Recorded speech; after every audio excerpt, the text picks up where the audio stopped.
From Washington, this is VOA News.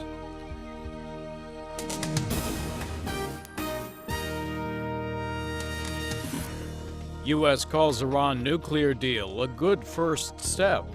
Afghan president delays signing of a deal with the United States. I'm Jim Stevenson reporting from Washington.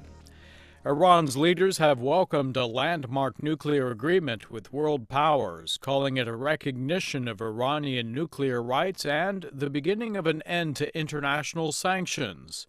In a televised address Sunday, Iranian President Hassan Rouhani said the interim deal reached in Geneva recognizes what Iran says is its right to enrich uranium.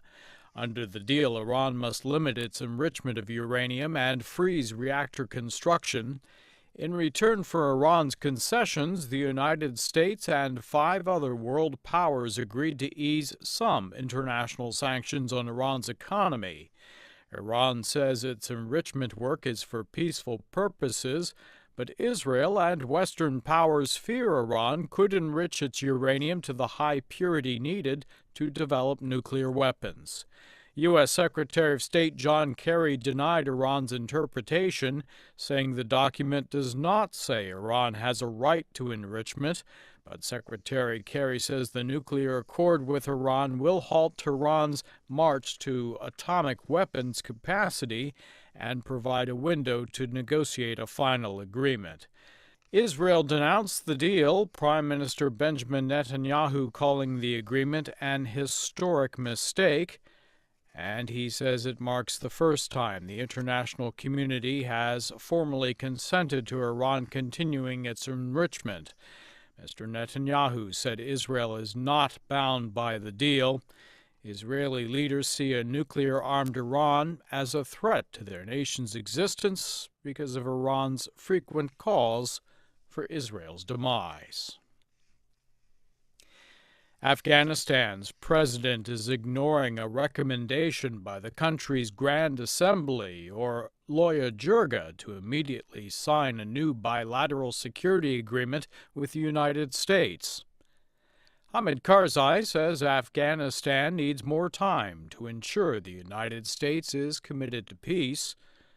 Mr. Karzai repeated his previous position that he would wait until after the upcoming presidential election in April to sign the deal allowing a continued presence of some U.S. troops in Afghanistan after 2014. There's more on our website at voanews.com. Thousands of survivors of Typhoon Haiyan in the central Philippines joined their countrymen Sunday in celebrating the victory of boxing legend Manny Pacquiao to earn the World Boxing Organization International Welterweight title.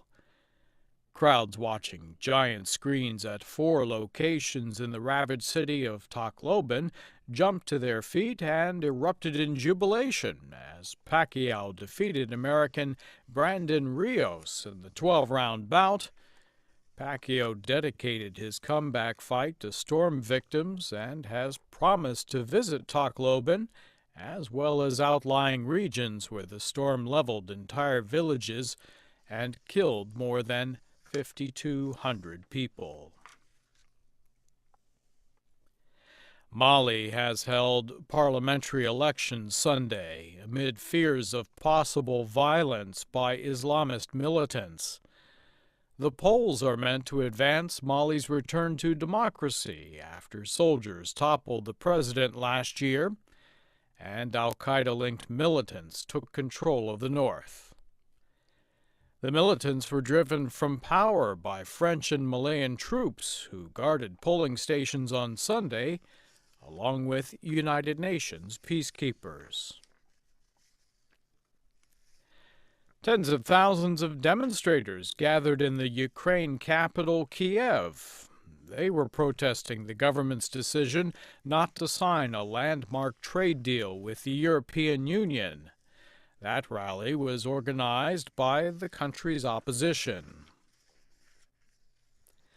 4 men have been arrested for alleged witness tampering in the war crimes trial of former Congolese Vice President Jean-Pierre Bemba. The International Criminal Court announced the arrests on Sunday.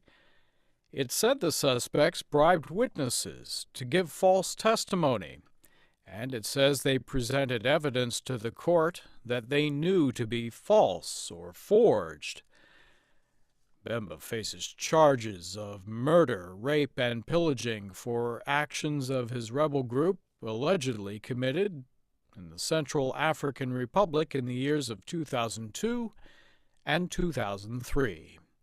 Much more information on our website at voanews.com. I'm Jim Stevenson, VOA News.